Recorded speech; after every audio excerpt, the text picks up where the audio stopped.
Hey, beautiful souls, how you doing? It's Gina here. It is so great to be back in Toronto. I've been abroad in Germany with my daughter at the World Dance Championships as she was representing Team Canada. And oh, so much learning coming out of that experience. But this one was top of the list, and I couldn't wait to get back and share it with you. And I'd love to get your perspective on it.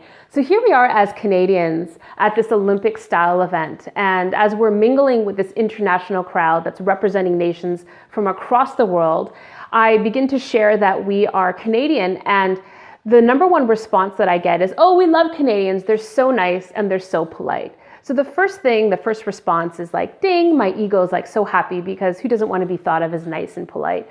But then it creates this awareness, and I'm starting to realize that, wow, we really are nice and we really, really are quite polite. I mean, we're in a line and someone bumps into a friend of mine and she turns around and apologizes.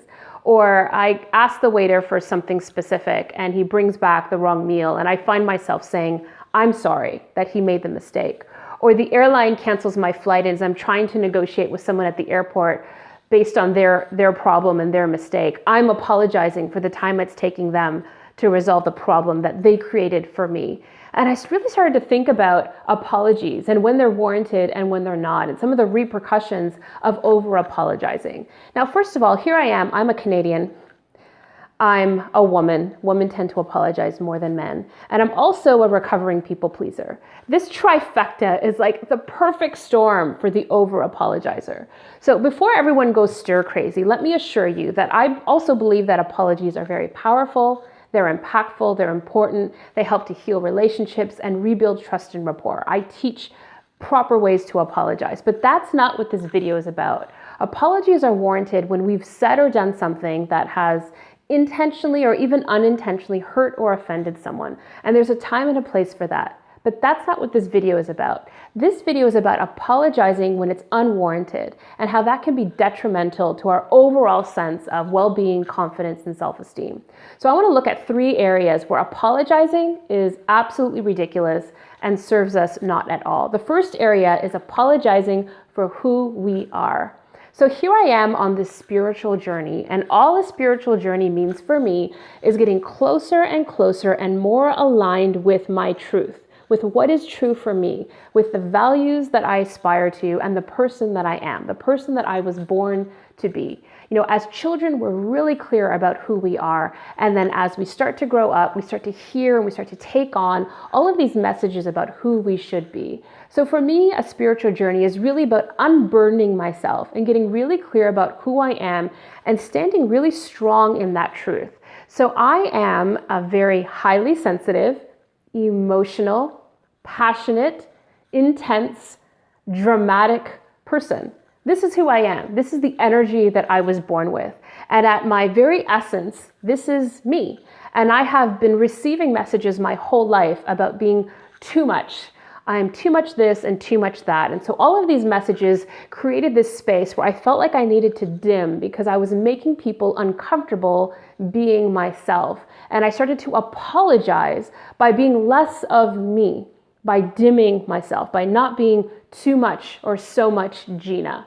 This has to stop. I mean, apologizing for who you are is akin to, and as ridiculous as apologizing for being born with blue eyes, white skin, as a woman. I mean, this is who I am, and I'm no longer apologizing for who I am, and neither should you. Number 2, stop apologizing for what you need. As a highly sensitive woman, I need a lot of alone time.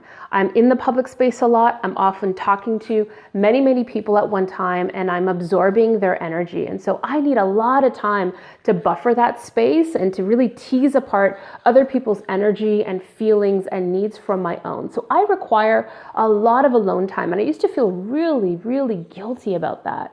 Whenever I post anything about mother's guilt or woman's guilt, my Facebook page explodes because especially as women, and I'd love, by the way, for the men to weigh in on this because I don't know if it's true for men or not, but especially as women, we have this sense that what we need and taking care of our needs is exclusive from being a good person. It's like there's a circle over here that incorporates all of our needs, and it's different for everyone. I need alone time. Some people need more affection. Some people need time with their girlfriends. Some people need time to pursue a hobby. Some people need time to connect and to laugh, whatever it is.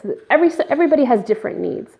And then there's a circle over here, as women in particular, that encompasses being a good person. And being a good person means taking care of other people and nurturing other people and being attentive to other people. And we've been taught that these two circles, what we need and being a good person, are mutually exclusive. And so when we focus on ourselves, that's a time when we should feel really guilty and really bad. So what do women do? We take care of everyone else and leave the scraps and the crumbs for ourselves if we ever get there. And we feel really, really bad about it, and we apologize for needing anything.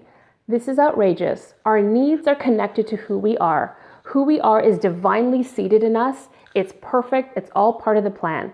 The only way that we can show up fully and serve in the way that we're intended to serve is by taking care of ourselves first.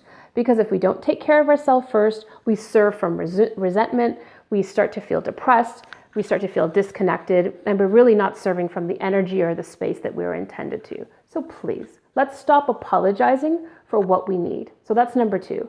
The third area that we really need to stop apologizing is for having an opinion or an idea. I work with a lot of brilliant, successful women in the corporate environment, and I can't tell you how many times I've heard them say, "I'm sorry, but I think."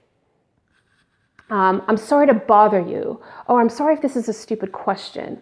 I mean, this is really outrageous to be apologetic for having ideas and thoughts or requiring someone's time.